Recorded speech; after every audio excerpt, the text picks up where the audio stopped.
अस्सलाम वालेकुम नाज़रीन, मैं हूँ आपका मेज़बान राना सलमान। आज हम बात करेंगे फलों के बादशाह आम की कि जनूबी पंजाब का आम पूरी दुनिया में मशहूर है और उसके हालात क्या हैं, क्या उसका फार्मर खुश है, क्या हालिया जो क्लाइमेट चेंज हुआ उसके असरात आने वाले फसल पर क्या मुरतब होंगे, जानेंगे आज के प्रोग्राम में बनाम सरकार। जी तो नाज़रीन, आज हम बात कर रहे हैं उस फल की जो फलों का बादशाह कहलाया जाता है और वो है आम।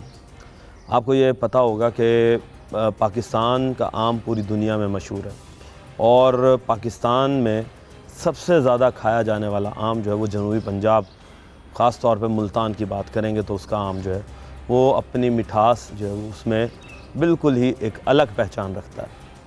और इस वक्त पूरी दुनिया को का मुँह मीठा कराने में आम का जो किरदार है, क्या हालिया जो बारिशें हुई, जो मौसमी हालात तब्दील हुए और उसके बाद पिछले साल जो हमने एक बहुत बड़ा फ्लड देखा जनूबी पंजाब के अंदर, उसने बड़े पैमाने पर तबाही मचाई, तो वो कितना अफेक्ट किया उसने।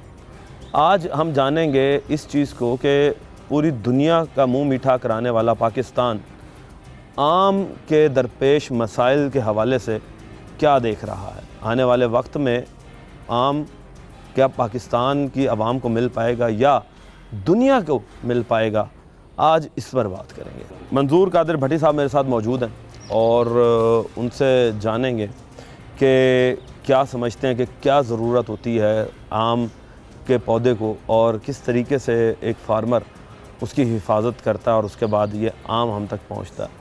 सर वेलकम करना। जी बहुत शुक्रिया, मेहरबानी आपकी। अच्छा कादिर साहब ये बताएं कि आम कितनी इकसाम के हैं पूरी दुनिया के अंदर। जब मैंगो फेस्टिवल दुबई में हम देखते हैं तो उसमें तो सैकड़ों इकसाम के आम जो हैं वो हमें दिखा रहे होते हैं। सैकड़ों इकसाम जो हैं वो तो हमने ऐसी ऐसी इकसामें हैं कि जो हम पहली दफ़ा देखते हैं। अब हमें तो इतना पता है कि आम मीठा है, हमने खाया है, अनवर टोल खट्टा मीठा है, दुसेरी उसका टेस्ट बिल्कुल अलग है, और जो काला चौंसा है उसका टेस्ट अलग है, सफ़ेद चौंसे का टेस्ट अलग है। किसी में बाल नज़र आते हैं, किसी में बिल्कुल पल्प, साफ़ सुथरा पल्प होता है। ये आम की इकसाम कितनी है? मैं बात करूँगा पाकिस्तान में जो इकसाम है, क्योंकि दुनिया में तो बेशुमार इसकी इकसाम है, लेकिन यहाँ पर जो इकसाम है वो कुछ अर्ली आती हैं, कुछ दरमियान में आती हैं, कुछ लेट होती हैं। उसमें सबसे ज़्यादा जो है ना वो अर्ली जो आता है ना वो माल्टा होता है, जिसको हम माल्टा कहते हैं अपनी आवाज़ में। अच्छा माल्टा तो हम वो बच्चों से सुनते थे बचपन में कि माल्टा जो है वो तो ऑरेंज को कहा जाता है। नहीं मालदा होता है, उसको हम माल्टा कहते हैं। अच्छा मालदा होता है असल नाम। हाँ जी। उसके बाद हमारे पास आता है दुसेरी, उसका अलग टेस्ट होता है। उसके बाद आता है, उसके बाद हमारे पास आता है दीगर इकसाम में, जैसे कि आपका अनवर टोर आ गया। उसके बाद हमारे पास आता है चौंसा, चौंसे के बाद आता है लेट चौंसा। लेट चौंसे में क्योंकि दो इकसाम हैं जो ज़्यादा पॉपुलर हैं, उसमें वाइट है और ब्लैक चौंसा है।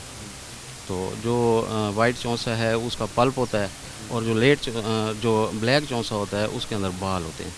तो हमारे पाकिस्तान में जो होती हैं वो इकसाम ये होती हैं, लेकिन ओवरऑल पूरी दुनिया में क्योंकि इन्वायरमेंट चेंज है, माहौल चेंज है, तो वहाँ पे जो इकसाम होती हैं वो दीगर होती हैं, इसलिए वहाँ पर हमें फेस्टिवल में सैकड़ों इकसाम दिखाई जाती हैं। अच्छा, एक फार्मर आम के पौधे को किस तरीके से ग्रो करता है वो ज़रा थोड़ा सा बताइएगा। देखिए बात यह है कि ये आम एक ऐसा पौधा है जिसके ऊपर मौसम का बहुत ज़्यादा फ़र्क पड़ता है, बहुत ज़्यादा असर पड़ता है। ये इतना नफीस पौधा होता है कि इसको मौसम के लिहाज से ट्रीट करना होता है। जब ये बिल्कुल छोटा होता है तो इसकी खुराक, इसका ख्याल और होता है। जब ये बड़ा हो जाता है तो फिर और होता है, लेकिन मौसम के बहुत ज़्यादा इसके ऊपर असरअंदाज होता है। अब जिस तरीके से हमने देखा है कि क्लाइमेट चेंज की वजह से सर्दी और गर्मी में थोड़ा सा डिफरेंस नज़र आया हमें कि सर्दी जो थी वो या तो बहुत कम अरसे के लिए थी मगर थी बहुत ज़्यादा, और गर्मी जो है वो वक्त से पहले आ गई। तो इसने किस तरीके से अफेक्ट किया है फार्मर को? इसमें यह है कि जो छोटा पौधा होता है ना, वो आपको पता है कि बिल्कुल जो है ना वो नाजुक होता है, उस पर ये चीज़ें बहुत ज़्यादा असरअंदाज होती हैं। और ये शुरू से ही फार्मर इस मौसम के हिसाब से इसकी केयर करते हैं। सर्दियों में ख़ास तौर पर जब कोहरा पड़ता है तो छोटा पौधा जो होता है ना वो जलने का ख़तरा होता है और अक्सर जल जाते हैं।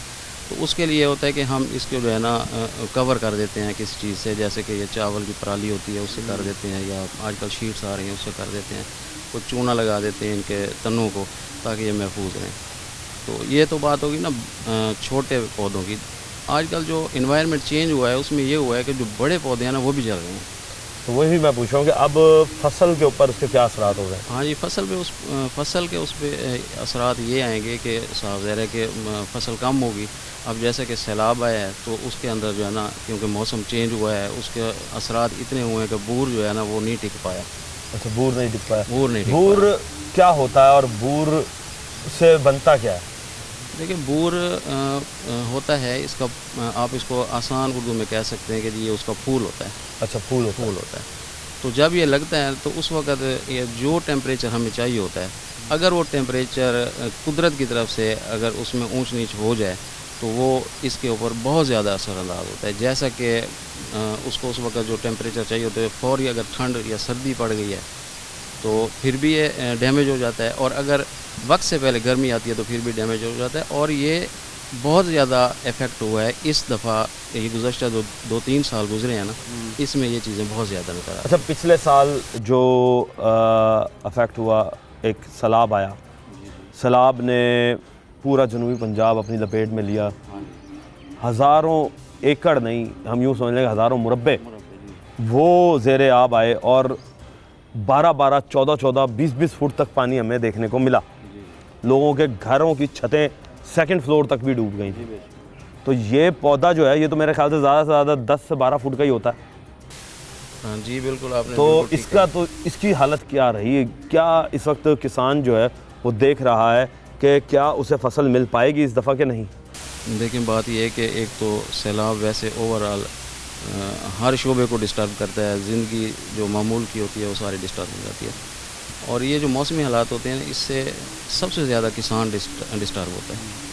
उसमें आते हैं हम आम की तरफ, तो आम का जो पौधा छोटा होता है वो तकरीबन ख़त्म हो जाता है। जब पानी इसके ऊपर से गुज़र जाता है या काफ़ी दिन खड़ा रहे तो वो ख़त्म हो जाता है। जो बड़े पौधे हैं उनका जो फल पानी के अंदर आता है ना वो सारा डैमेज हो जाता है। उसकी वो क्वालिटी नहीं रहती, उसको तोड़ते वक्त उसका म्यार ख़राब हो जाता है और मोस्टली पौधे सूख जाते हैं। तो अब के हालात, आपके फार्मर से बात होती होगी, वो क्या कहते हैं कि क्या हमें इस दफ़ा कोई फसल अच्छी मिल रही है? क्योंकि अब तो तकरीबन पकने के करीब ही है ना, और आम जो है वो अब कैरी के तौर पर भी आना शुरू हो चुका है, और आने वाले चंद हफ्तों के अंदर ही हमें आम मुल्तान का मार्केट में भी नज़र आ जाएगा। तो अब क्या नज़र आ रहा है? क्योंकि जब अब तो सारा कुछ सामने आ चुका होता है ना कि इतना फल जो है वो हमें एक्सपेक्ट होगा इससे, तो वो एवरेज ज़रा बताइएगा कि फार्मर को के लिए वो बेहतर है या फार्मर परेशान है? क्योंकि गंदम ने तो फार्मर को लिटा दिया था। जी बिल्कुल, आपने बहुत अच्छा सवाल किया। इस हवाले से मैं ये बात करूँगा कि जिस बेल्ट में हम बैठे हैं ना, इस बेल्ट में मौसम का बहुत ज़्यादा असर हुआ है। यहाँ पर एक तो ज़ालाबारी हुई है जिसकी वजह से आम तकरीबन 70% जो है ना वो ख़त्म हो गया। गंदम भी इफ़ेक्ट हुई है, तमाम फसलें इफ़ेक्ट हुई हैं, तो ये बहुत ज़्यादा इफ़ेक्ट हुआ है। उसकी वजह से ना किसान बहुत परेशान है, क्योंकि जब फ्रूट ही नहीं होगा तो मार्केट में कैसे, मतलब है कि उसका जितनी क्वांटिटी होगी वही जाएगा। तो इस हवाले से किसान बहुत ज़्यादा परेशान है, उसके अखराजात हैं, तमाम मामला है। और हाँ, ऊपर से आने वाला जो सैलाब का है ख़तरा, अंदेशा, वो जो इलाके हैं सैलाब ज़्यादा, वहाँ पर तो साफ ज़ाहिर है पिछले साल भी बहुत नुकसान हुआ और इस साल भी तकरीबन किसान मायूस हैं। जी जी। तो हुकूमत पाकिस्तान ने किसान के लिए इतनी सब्सिडीज़ निकाली, इतने कार्ड्स निकाले, हेल्प करने के लिए, उन्हें सहारा देने के लिए, उन्हें खड़ा करने के लिए हुकूमत पाकिस्तान के साथ साथ पंजाब गवर्नमेंट ने भी कुछ साथ दिया। तो क्या लगता है कि आम के लिए किसान की कितनी मदद की जा रही है? देखें, बिल्कुल हमारी गवर्नमेंट, ख़ास तौर पे मैं पंजाब की बात करूँगा, गवर्नमेंट ऑफ पंजाब ने काफ़ी किसानों की हेल्प की है, हर लिहाज से सब्सिडी भी दे रहे हैं। तो बाकी फसलों पे तो है, लेकिन आम पे अभी तक इसका कोई प्लान नहीं है। अभी तक कोई प्लान अभी तक कुछ सामने नहीं आया कि आम के जो हैं काश्तकार, वो उनको गवर्नमेंट क्या सपोर्ट कर रही है, क्या सब्सिडी दे रही है। फ़िलहाल अभी तक इसका कोई प्लान नहीं है। बहुत शुक्रिया जी। हुकूमत पाकिस्तान अभी तक आम के किसान के बारे में नहीं सोच रही। जबकि पूरी दुनिया में सबसे ज़्यादा पसंद किया जाने वाला आम पाकिस्तान।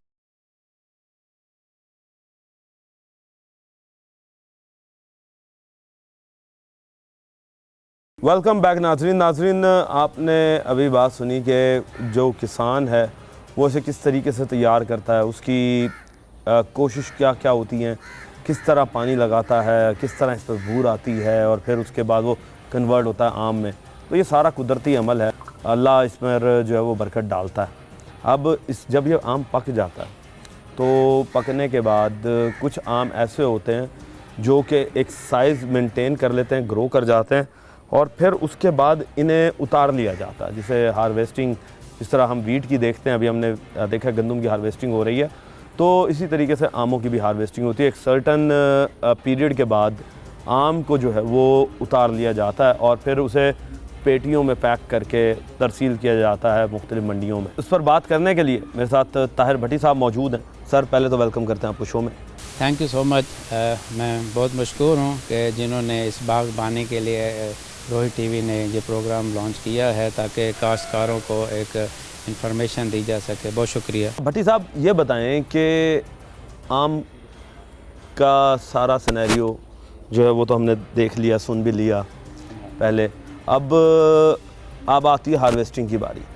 हार्वेस्टिंग का टाइम कब होता है और कौन से हालात में हार्वेस्टिंग जो है वो होती है इसकी आम की?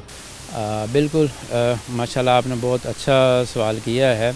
अब बेसिकली आम की जो हार्वेस्टिंग है वो अमूमन टाइप पे है, जैसे मुख्तलिफ़ किस्म के इसके अक़साम है। सबसे पहले आपके पास दुसेरी आएगा। मैं वो वैसे तो बहुत ज़्यादा अक़साम है, मैं चंद अक़साम जो मुल्तान की मार्केट में अवेलेबल होती हैं उसमें हमारे पास सबसे पहले दुसेरी आता है। दुसेरी के बाद हमारे पास आ जाता है चौंसा। फिर चौंसे में दो किस्म की टाइप्स हैं, जिसमें सफ़ेद चौंसा आ जाता है और हमारे पास काला चौंसा आ जाता है, और उसके साथ हमारे पास अनवर लटोर भी है। तो बेसिकली ये इनका एक टाइम है। तो पहले अनवर लटोर आ गया, फिर दुसेरी आ गया, फिर चौंसा आ गया। तो इनकी जो हार्वेस्टिंग है ना, अब दो तरह से है। पहली तो देखना पड़ेगा क्या हम ये लोकल मार्केट में उसको भेज रहे हैं या उसको हमने इंटरनेशनल मार्केट को एक्सपोर्ट कर रहे हैं। अब हर बेसिकली कंट्री के रीजन के प्रोटोकॉल हैं। आपके प्रोग्राम के तवस्सुस से मैं ये बागबान के जो हमारे काश्तकार हैं इनको एक इन्फॉर्मेशन देना चाहूँगा कि आप कोशिश करें। अब तो ये इंटरनेट की वजह से हमारे पास जो पूरी दुनिया है एक ग्लोबल विलेज बन चुकी है। वो ज़रूर एक्सेस करें कि फ़ॉरेन में मैंगो को एक्सपोर्ट किया जा सके, ताकि पाकिस्तान के साथ साथ मुल्तान का नाम है, और मुल्तानी मैंगो पूरी दुनिया में मिठास के लिहाज से बहुत मशहूर है। बिल्कुल। अब हार्वेस्ट दो तरह से है। अगर तो वो आप लोकल मंडी में देने जा रहे हैं तो उसके प्रोटोकॉल और हैं, और अगर आप एक्सपोर्ट पे जा रहे हैं तो उसके प्रोटोकॉल और हैं। पहले लोकल की बात कर लेते हैं, लोकल के प्रोटोकॉल्स क्या हैं, फिर हम एक्सपोर्ट की तरफ जाते हैं। बिल्कुल ऐसे। अब हार्वेस्टिंग में ऐसे होगा कि उसके लिए उन्होंने हमारे पास एक लंबे सांचा बनाया होता है, ताकि ऐसा ना हो कि ऊपर से वो तोड़ें और नीचे वो गिरे और टूट जाए। जिस जगह से वो गिरेगा तो उसके ऊपर निशान बन जाता है, और वो काला निशान वो थ्रू आउट फिर वो जाता है। जब वो पाल लगता है तो भी उस पर वो निशान रह जाता है। तो उसका जो बेहतर तरीका है उसके लिए उन्होंने एक सांचा बनाया होता है, जो कि हमारे ऊपर दरख्त के ऊपर उसको काटते हैं और उसी से इकट्ठे करते हैं और फिर नीचे एक ढेरी बना देते हैं। अच्छा, उस ढेरी बनाने का भी एक प्रोसीजर है, ऐसा नहीं है। पहले तो आपको पता है कि जब हम आम को तोड़ते हैं तो उसमें जो उसका पानी है वो रसता है, तो आम को पाल देने से पहले वो पानी को खुश्क करना लाजमी है, ताकि तो फिर जब वो उसको हम हार्वेस्टिंग तोड़ लेते हैं तो उसको ढेरी पे हम नीचे तरपाल बिछाकर उसको थोड़ी देर हवा लगने देते हैं, नेचुरल हवा में, ताकि वो जो पानी है उसका वो सूख जाए। अब फिर हम आ जाते हैं दूसरे दो तरीक़ों पे। लोकल मार्केट में लेके जा रहे हैं तो उसके लिए आपको पता है कि हमारे पास वुडन क्रेट हैं, और वुडन क्रेट के साथ साथ आजकल जितने भी हमारे लोकली एक्सपोर्ट मैंगो हो रहे हैं उसमें हमारे पास ये गत्ते के और कागज़ी के, जिसमें ब्रांडेड हम अपना ब्रांड प्रिंट करवा कार्डबोर्ड के भी आ जाते हैं। अब उन दो को डिवाइड करें तो हमारे पास जो वुडन वाला है वो ज़्यादा रिलायबल है, लॉन्ग लाइफ है। उसमें हम उसके अखबार की वो तह लगाकर और आम को सेट करके और उसके साथ देखा जाए तो पहले दौरों में वो बिल्कुल एक वो मिलती थी पोटाश वो, लेकिन वो अननेचुरल था। तो अब हमें पता है वो एक चाइना साल्ट मिल जाता है, उसकी पूड़ी रखी जाती है जो कि हाइजीन भी है और उसको पकने में कलरफुल भी वो बन जाता है। ये है लोकल ये लोकल मार्केट। अच्छा सर ये बताइएगा कि एक होता है एक्सपोर्ट क्वालिटी की जब बात करते हैं तोड़ा तो सारा ही जाता है, बिल्कुल ऐसे। तो एक्सपोर्ट क्वालिटी का आम जो है वो किस तरह का होता है और वो मार्केट में हमें क्यों नहीं नज़र आता? अच्छा वो ऐसे है, हर कंट्री के प्रोटोकॉल्स हैं कि उन्होंने ना आम का एक वेट दिया हुआ है कि वो आम एक्सपोर्ट होगा जो कि 250 ग्राम का हो, 300 ग्राम का हो, 350 ग्राम का हो। अच्छा यानी शेप जैसी मर्जी हो, शेप जैसे मर्जी हो। क्योंकि हम देखते हैं ना कि कई आम है उनकी शेपें भी ख़राब हो रही होती हैं। अब दुसेरी की शेप कुछ और है, ऐसे ही है। चौंसा की शेप कुछ और है, अनवर अटोल की कुछ और है, ऐसे ही है। तो वो फिर कोई उस पर ममानत नहीं है, सिर्फ वजन पे ममानत होती है। वेट, अच्छा वेट भी आपको पता है कि उसी का होगा जो कि एक हेल्दी और एक ग्रीन और कलरफुल मैंगो होगा जो फुल पका हुआ होगा। ठीक हो अच्छा, गया। अब वो बेसिकली उसके लिए हमारे पास एक सांचा होता है वो जिस पे सर्कल बने हुए हैं, मैंगो को हम उस पर प्लेस करते हैं, उस पे जो फिट आता है इट मीन वो स्टैंडर्डाइज बन गया जो कि उस कंट्री की डिमांड है। ओके हो अब गया। डिफरेंट कंट्रीज़ हैं, वो कुछ कंट्री जो हॉट वाटर ट्रीटमेंट मांगते हैं, कुछ इस तरह के ही पैकिंग में हम उसको एक्सपोर्ट कर देते हैं। अच्छा अब हॉट वाटर ट्रीटमेंट से आपने बात किया, हॉट वाटर ट्रीटमेंट होता क्या है और इसमें गवर्नमेंट आप लोगों की कितनी मुआवनत करती है? हाँ बिल्कुल, इसमें गवर्नमेंट का रोल ज़रूर आएगा कि जो हमारा मैंगो का जो ये रीजन है मुल्तान, ज़िला मुल्तान, जिसके मैंगो पूरी दुनिया में मशहूर हैं, तो उसके लिए हमारे पास बेसिकली ये जो गवर्नमेंट ऑफ पाकिस्तान है इसके स्टैंडर्ड जो हमारे पास वहाँ पे प्रोसीजरल स्टेप्स हैं उनको सपोर्ट करने के लिए हमारे पास यहाँ पे जिनको लाइसेंस गवर्नमेंट इशू करती है वो प्लांट गिवन हैं, वो डिफरेंट लोकेशन पर हैं। जैसे कि अगर हम रीजन की बात करें तो वो हमारे पास बनबोसन पे भी है, वो हमारे पास इधर नियरेस्ट जहाँ हम बैठे हैं हमारे इस लोकेशन पे भी 2 मौजूद हैं, उनके पास बाकायदा गवर्नमेंट का लाइसेंस है। ये हॉट वाटर ट्रीटमेंट होता क्या है? एग्जैक्टली। अब हॉट वाटर ट्रीटमेंट ये है कि हमने हार्वेस्ट कर लिया मैंगो, उस मैंगो को उस कंट्री की रिक्वायरमेंट वेट के मुताबिक सांचे में डालकर वो साइज़ ले लिया हमने। अब हार्वेस्टिंग क्या है? हार्वेस्टिंग ये है कि वहाँ प्लांट पे उस मैंगो को ट्रीटमेंट किया जाता है। क्या गर्म पानी से गुजारा जाता है? उसमें ये होता है कि प्लांट में एक स्पेसिफिक टेम्परेचर का हमारे पास पानी है, पहले मैंगो जाएगा, उसकी सफाई होगी, उसके बाद वो उस पानी से गुजरेगा जिसकी वजह से उसकी जो लेयर है उसके ऊपर वो जो कोटिंग होती है वो जिसको उसका पानी लगा होता है वो साफ़ हो जाएगा।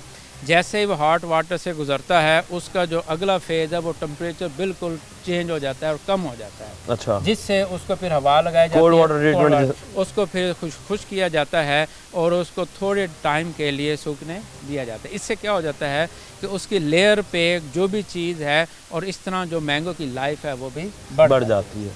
अच्छा, कुछ कंट्री ऐसे हैं जो हॉट वाटर ट्रीटमेंट नहीं लेते, वो जो प्रोसीजर लोकल वाला है लेकिन साइज़ के मुताबिक हम उसको पैकिंग करके एक्सपोर्ट कर सकते हैं। कुछ कंट्रीज़ ऐसे हैं जो हॉट वाटर ट्रीटमेंट लेते हैं। अच्छा, इसी के साथ अब आप ये बताइएगा कि क्या देख रहे हैं इस दफ़ा की जो मैंगो की प्रोडक्शन है वो क्या फेवरेबल है किसान के लिए, या फिर जो हालात हमने देखे हैं पिछले साल सैलाब आया उसकी वजह से आमों के बागात ख़राब हुए, फिर उसके बाद जैसे ही मौसम की तब्दीलियां हो रही हैं तो उससे भी सुनने में आ रहा है कि जी बहुत ज़्यादा अफेक्ट जो है वो फसलों को पहुंच रहा है, तो आम पर कितना असरअंदाज हुआ है? आम पे जैसे जैसे जो वेदर की कंडीशन एटमॉस्फेरिक चेंज आ रहा है ना वो हर फसल पे इफ़ेक्ट हो रहा है। पिछली जो गंदम गुजरी आपने देखा होगा, पिछले दिनों में रिसेंटली बारिश हुई है, इफ़ेक्ट हुई। बेसिकली आम को एक स्पेसिफिक टेम्परेचर चाहिए होता है। जब एक बटूर बन जाता है, बटूर के बाद टेम्परेचर हाई चाहिए क्योंकि उसके बाद गर्मियों का स्टार्ट होता है, लेकिन उस ड्यूरेशन में बारिश आ जाए, टेम्परेचर डाउन हो जाए तो उस इफ़ेक्ट से आम इफ़ेक्ट होगा और उसकी फसल इफ़ेक्ट होगा। सर बहुत शुक्रिया जी। तो नाज़रीन आपने बात सुनी कि एक्सपोर्ट करने के लिए भी बड़ी ट्रीटमेंट्स जो है उनसे गुजरना होता है इसने आम ने, और उसके बाद फिर जाके ये आम जो एक्सपोर्ट होता है। मगर अब एक्सपोर्ट के क्या हालात हैं ये फिर हम आने वाले वक्त में अभी बात करेंगे, क्योंकि हमारे पास एक्सपोर्टर भी होंगे। तो वक्त तो एक ब्रेक का, मिलते हैं ब्रेक।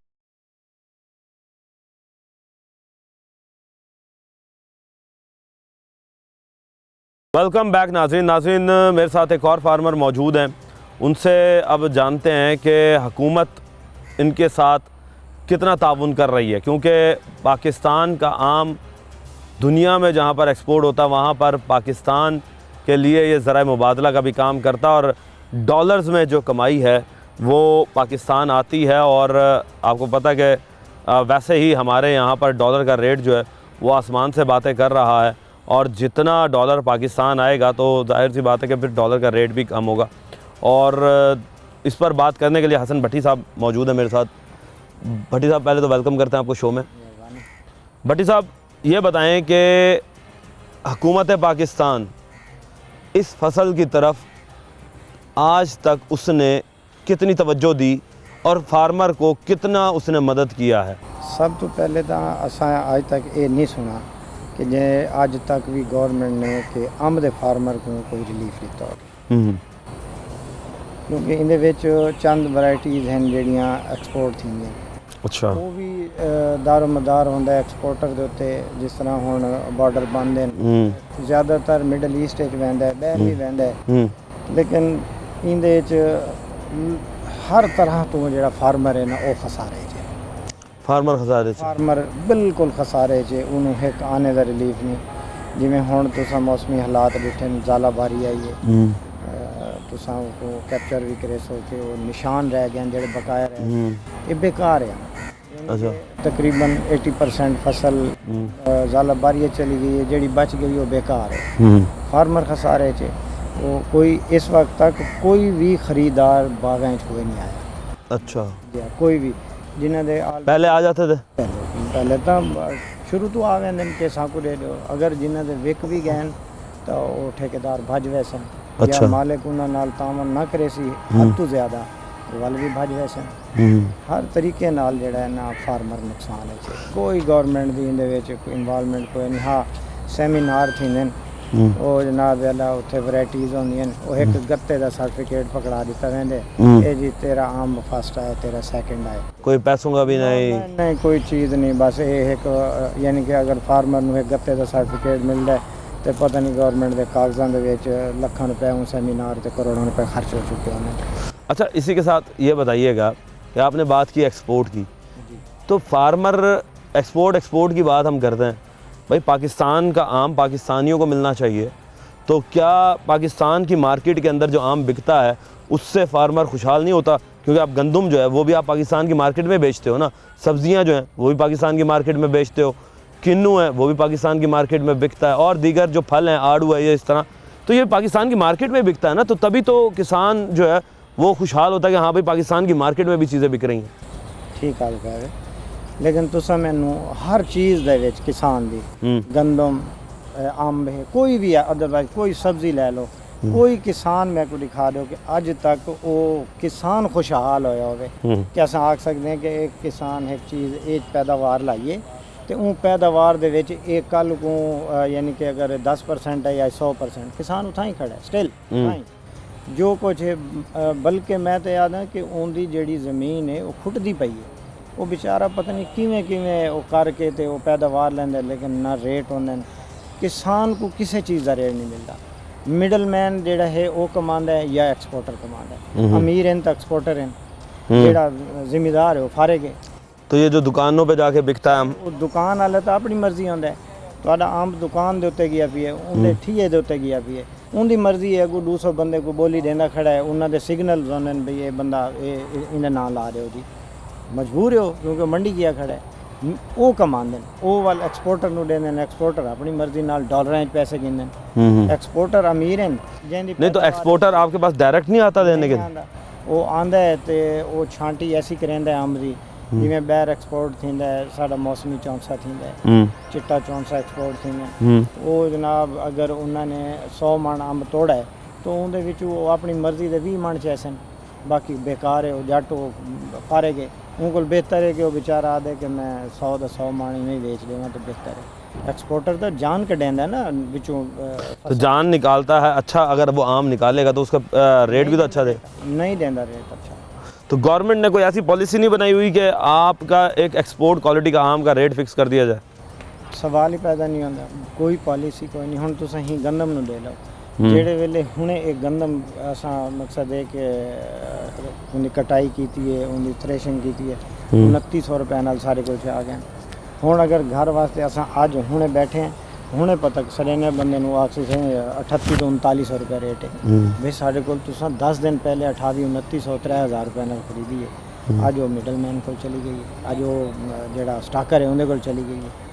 ਉਹ ਵਾਪਸ ਤਾਂ ਨਹੀਂ ਆਉਂਦੀ ਨਾ ਜੀ, ਉਹ ਕਮਾ ਵੈਸੀ ज़िम्मेदार को कोई चीज़ नहीं मिलती। अच्छा, अब इसकी बात कर लेते हैं पल्प की, क्योंकि देखें जी आम फिर दूसरे तरीके से भी तो महंगा बेच सकते हैं। अब दो तरीके चल रहे हैं, एक पल्प बनाकर बेचना और एक चल रहा है ड्राई मैंगो, जिसमें आप देखते हो कि आम को थोड़ा बहुत खुश्क कर लिया जाता है। और वो तो क्या फार्मर उस तरह नहीं बेच सकता? आप लोग फार्मर जो हैं वो पल्प बनाकर बेच दें या फिर आप इसे ड्राई करके बेच दें? तो सब पहले देखो ड्राई को, पाकिस्तान में ड्राई को नहीं, सारा एक्सपोर्ट थींदा है, ठीक है ना जी, बाहरों आंदा है। इत्थे कोई चंद एक लोग होवें जेह्ड़े करेंदे तो वो मखसूस तबका है। अच्छा, दूसरी गल आ गई पल्प की, तो पल्प दा भी ते एक्सपोर्टर और मिडल मैन दियां पल्प फैक्ट्रियां ना, या तो गवर्नमेंट फैक्ट्री लावे, गवर्नमेंट आखे कि इत्थे जिम्मेदार बने पल्प कढावे ते वो बेचे। देखो ना हर चीज़ नहीं, अगर आप मंडी ना लेके जाएं, देखें जी मैं आपको बताता हूँ कि जो पल्प बनाने वाले लोग हैं वो तो फैक्ट्रियाँ, आपने जिस तरह कहा वो फैक्ट्रियों में बैठे, आप अपना बजाय मंडी की तरफ लेके जाने के आम आप उनकी फैक्ट्रियों की तरफ ले जाएं। फैक्ट्री क्यों अपना माल पल्प कडेसन या जिम्मेदार का कडेसन, जिम्मेदार ਨੂੰ तो डिग्रेड करेसन ताकि नहीं, उनका अपने भी पल्प है जी, सारो ਉਹਨਾਂ ਦੇ ਹੁੰਦੀ ਖੁਦ ਖਰੀदारी है, ਉਹਨਾਂ ਦੀਆਂ ਆਪਣੀਆਂ ਫੈਕਟਰੀਆਂ ਜਿਹੜਾ अपने बाग हैं उनके? ਬਾਗ ਖਰੀਦ ਕरेंदे ਨੇ। अच्छा, ਬਾਗ ਖਰੀਦ ਕरेंदे ਨੇ, ਉਹਨਾਂ ਦੇ ਅੱਗੂ ਬੰਦੇ ਹੁੰਦੇ ਨੇ ਜਿਹੜੇ ਮੁxtਲਿਫ ਬਾਗ ਵਿੱਚ ਆ ਕੇ ਆਨੇ, ਉਹ ਤੁਹਾਨੂੰ ਮੈਨੂੰ ਤਾਂ ਨਹੀਂ ਕੱਢ ਕੇ ਦਿੰਦੇ ਨਾ, ਉਹ ਤਾਂ ਉਹਨਾਂ ਦੀਆਂ ਆਪਣੀਆਂ ਫੈਕਟਰੀਆਂ ਨੇ, ਉਹ ਤੁਹਾਡੇ ਕੋਲੋਂ ਇਵੇਂ ਕੌਡੀਆਂ ਦੇ ਭਾਅ ਲੈਸਨ, ਉਥੋਂ ਪਲਪ ਕਢੇਸਨ ਤੇ ਬਾਹਰ ਵਿਜੇਸਨ। ਤੁਹਾਨੂੰ ਸਾਨੂੰ ਜਿਵੇਂ ਗਵਰਨਮੈਂਟ ਨੇ ਉਹ ਜ਼ਿਬਾ ਖਾਨੇ ਬਣਾਇਆ ਹੁਣ ਉਹ ਉਹਦੇ ਵਿੱਚ ਅਸਾਂ ਕੱਟੇ ਵੱਛੇ ਰੱਖੇ, ਉਹ ਅਸਾਂ ਗਏ, ਅਸਾਂ ਆਖਿਆ ਜੀ ਅਸਾਂ ਵੀ ਤੇ ਵੇਚਣਾ ਚਾਹੁੰਦੇ ਹਾਂ।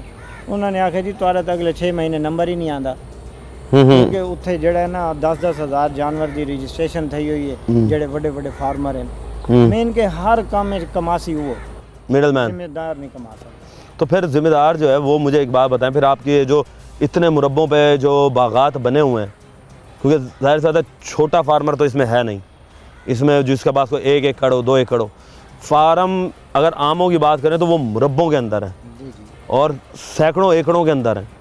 तो उस किसान का क्या बनेगा फिर? वो अपने फसल खेत ये जो भी हैं वो क्या बेचेगा फिर? अगर इन टाइम डिठा वने ना जी जड़ी फी एकड़ पैदावार है, अगर असा अंब नू मुंडू कढ़ा दे ना सारी ज़मीन का ठेका उसको वल भी कोई बेहतर चला वैसी, या असा उनके जो फसल चाहूँ तो अंब की फसल तो तबाह है, लोग उमें ही परेशान हैं क्योंकि बाग दी हुणे ज़ालाबारी नाल तो को दस्या कि 70-80% ख़त्म हो गई है बाग जी। लेकिन और तुसा उनकी देखो इस वक्त तक भावें मैं आप या मैं अपने बाग दे तो 6 तो 7 स्प्रे लैमडा मुख्तलिफ चीज़ें ने कर चुके हैं। हूँ ये टाइम तेले का इतना शदीद हमला है कि सारे को कंट्रोल भी नहीं होता दिया। अच्छा, आखिर में हुकूमत से क्या सिफारिश करेंगे आप? हुकूमत को सिफारिश ही हो जे कि या तो ख़ुद परचेज़ करे गवर्नमेंट, ठीक है ना जी, बाहर जो भेजनी है तो खुद परचेज़ करे भाई इस जगह तो पहुँचाओ, तो माल दी एक रख देखें ना भाई ये क्वालिटी हो ये चीज़ हो या उन्हें अच्छा रेट मिला। ठीक हो गया, बहुत शुक्रिया, बहुत शुक्रिया जी। तो नाज़रीन आपने बात सुनी और इस वक्त किसान जो है वो खुश नहीं है। किसान जहाँ पर मौसमी हालात से परेशान है, वहीं पर हुकूमत की गैर संजीदगी और पॉलिसी मेकिंग ना होने की वजह से भी परेशान है। अभी इसके बाद एक्सपोर्टर के पास चलेंगे, वक्त तो एक ब्रेक का, मिलते हैं ब्रेक के बाद।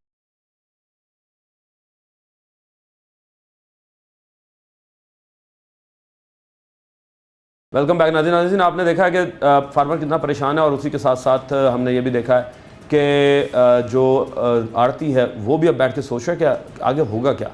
और जाहिर सी बात है कि जब एक्सपोर्ट की बात की जाए तो पूरी दुनिया के अंदर पाकिस्तान का आम जो है वो सबसे ज़्यादा मशहूर है और पाकिस्तान के 70% एक्सपोर्ट आम जो है वो जनूबी पंजाब से जाता है।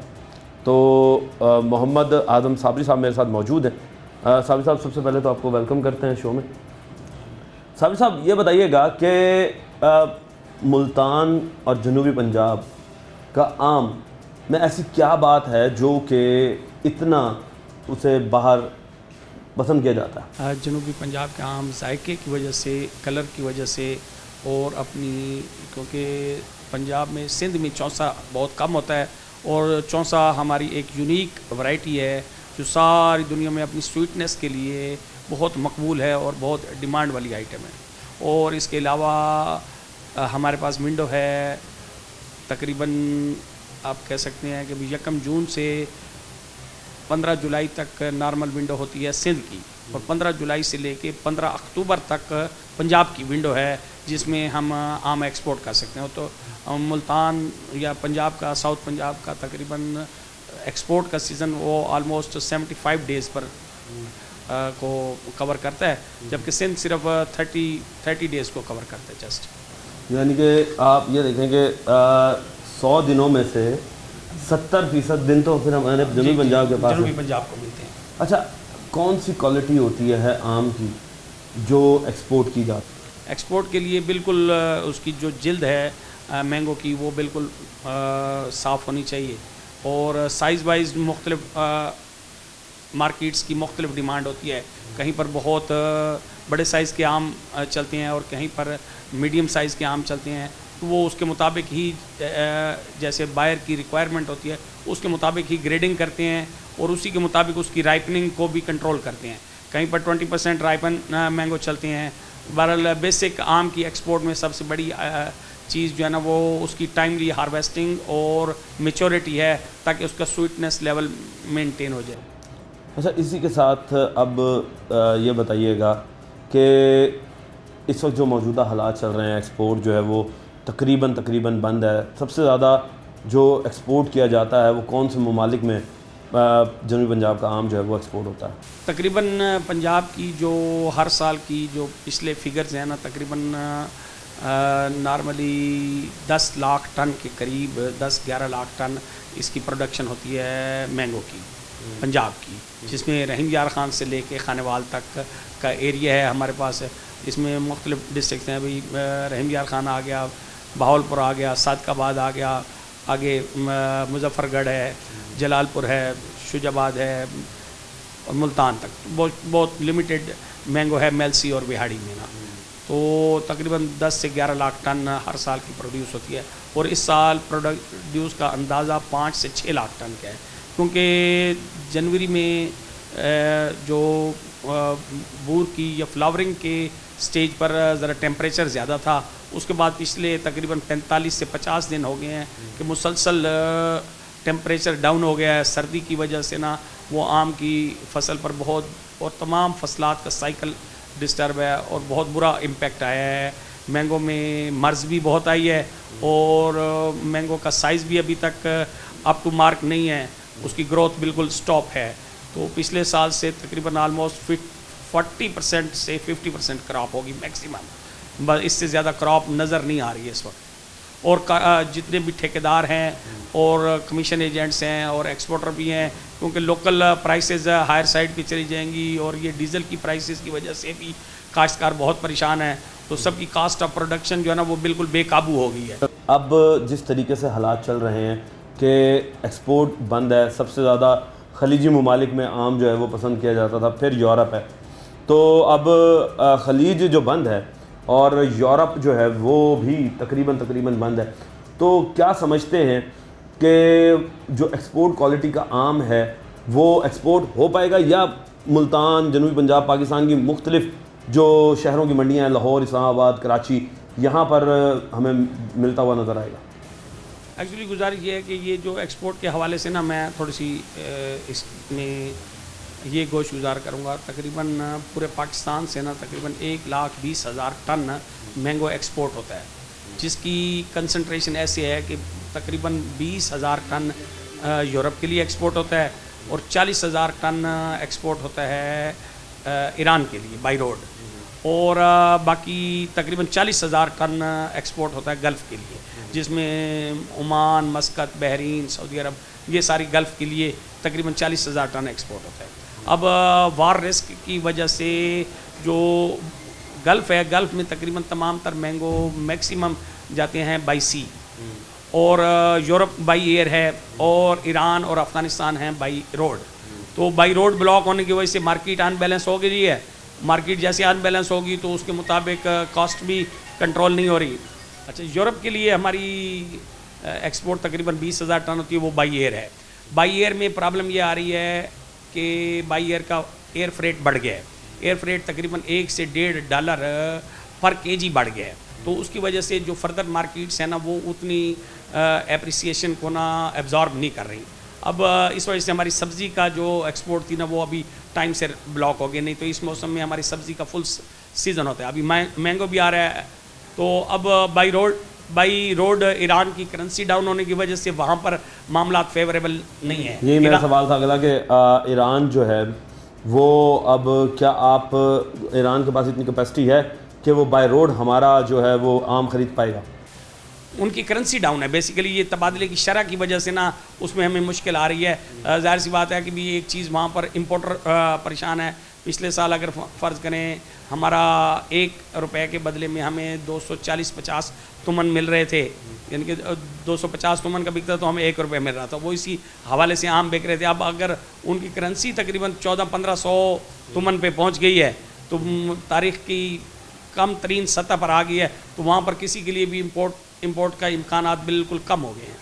अच्छा, अब ये बताएं कि अफ़गानिस्तान जो है ज़ाहिर सी बात है उससे भी हमारे हालात ख़राब हैं और बॉर्डर बंद हैं, तो क्या समझते हैं कि चाइना की तरफ हमारा कोई रुझान होगा कि चाइना की तरफ हम बेच दें? नहीं, चाइना का हमें जो ट्रांजिट टाइम है ना वो बहुत ज़्यादा है, वो बाई रोड में कवर भी नहीं करता, और चाइना के अपने मैंगो भी हैं, बेशक उनका टेस्ट नहीं है। हमारे मैंगो वहाँ पर अमूमी तौर पर सिवाय एक ही उनका शहर है वहाँ पर बाई एयर जा सकते हैं, बाकी तो चाइना की फ़्लाइट्स बहुत बाई रोड भी हमें ज़्यादा टाइम चाहिए, और बाई एयर भी अगले सुबह तक वो पहुँचता नहीं है। दूसरा, इम्पोर्टेड मैंगो को खाने की कल्चर भी नहीं है हमारे लिए। जो हमारी ट्रेडिशनल मार्केट्स थी ना वो निस्बतन बेहतर थी, क्योंकि ईरान में सबसे ज़्यादा फ्रूट का कल्चर है, गल्फ़ में फ्रूट का कल्चर है और इंट्रोड्यूस है। वहाँ पर गवर्नमेंट कोशिश करे तो इंट्रोड्यूस करने में आहिस्ता आहिस्ता वो भी ट्रायल चल सकता है। अब आप ये बताएं कि आवाम को क्या बताना चाहेंगे, मैसेज देना चाहेंगे कि अब आम आ रहा है तो क्या एक्सपोर्ट हो पाएगा या नहीं हो पाएगा, या वो हमारी मार्केट में ही रहेगा? क्या फ्यूचर देख रहे हैं हम का? गुजारिश ये है कि भी जो काश्तकार हैं, काश्तकार की कास्ट ऑफ प्रोडक्शन बहुत ज़्यादा हो गई है। डीजल की वजह से मैंगो की क्रॉप भी कम है, तो पर एकड़ की यील्ड भी कम हो रही है। अच्छा, अभी बाई सी में फ्रेट बढ़ गया है, इस पर सारी शिपिंग लाइंस ने ना वार रिस्क सरचार्ज ऐड कर दिया है। तो जाहिर सी बात है अगर गवर्नमेंट कुछ इंसेंटिवाइज करेगी एक्सपोर्टर्स को ताकि मार्केटों के साथ साथ चलें, तो माल एक्सपोर्ट भी होंगे और काश्तकार को भी कुछ मजदूरी का सामान होगा, उसकी भी हौसला अफजाई होगी, और आइंदा के लिए मुल्क में भी फ़ॉरेन करेंसी आएगी, फ़ॉरेन एक्सचेंज आएगा। तो इस सिलसिले में गवर्नमेंट की एग्रीकल्चर के शोबे में खसूसी तवज्जो की ज़रूरत है। तो क्योंकि एक्सपोर्टर अपने इधर काश्तकारों की सपोर्ट में मार्केट में डिमांड पैदा करता है, बाहर से आर्डर लेके आता है, फिर अगले घर तक माल पहुंचाता है, उससे मुल्क की भी नेक नामी होती है। तो गवर्नमेंट इस सिलसिले में एग्रीकल्चर शोबे को थोड़ा सा सपोर्ट करे, और वो हमारा रिबेट जो ये इस गवर्नमेंट ने ब्लॉक किया हुआ है वो रिबेट को दोबारा स्कीम दी जाए ताकि काश्तकार को हौसला अफजाई हो सके। बहुत शुक्रिया जी। तो नाज़रीन, आपने बात सुनी कि इस वक्त जो किसान है वो बढ़ते हुए डीज़ल के प्राइसेस से भी परेशान है, और दूसरी जानिब जो इस वक्त दुकानदार हैं वो यही कह रहे हैं कि मार्केट के अंदर आम जो है वो उसकी क्रॉप को जो है वो इस वक्त जो क्लाइमेट चेंज है उसका बड़े असरात भुगतने पड़े हैं, जिसकी वजह से फसल भी हमें कम नज़र आ रही है और एक्सपोर्ट जो है वो भी टोटल ना होने के बराबर नज़र आएगी। तो ओवरऑल अगर हुकूमत को इसमें अपनी पॉलिसियाँ कुछ तब्दील करती है, अगर इसमें हुकूमत कुछ अपनी पॉलिसियाँ तब्दील करती है तो तब जाकर ही जो आम है वो एक्सपोर्ट हो पाएगा और ज़र मुबादला जो है पाकिस्तान तक आ पाएगा। और मिलियंस ऑफ डॉलर्स की ये ट्रेड होती है हर साल, और इस साल ऐसा लगता है कि ये खटाई में पड़ेगी।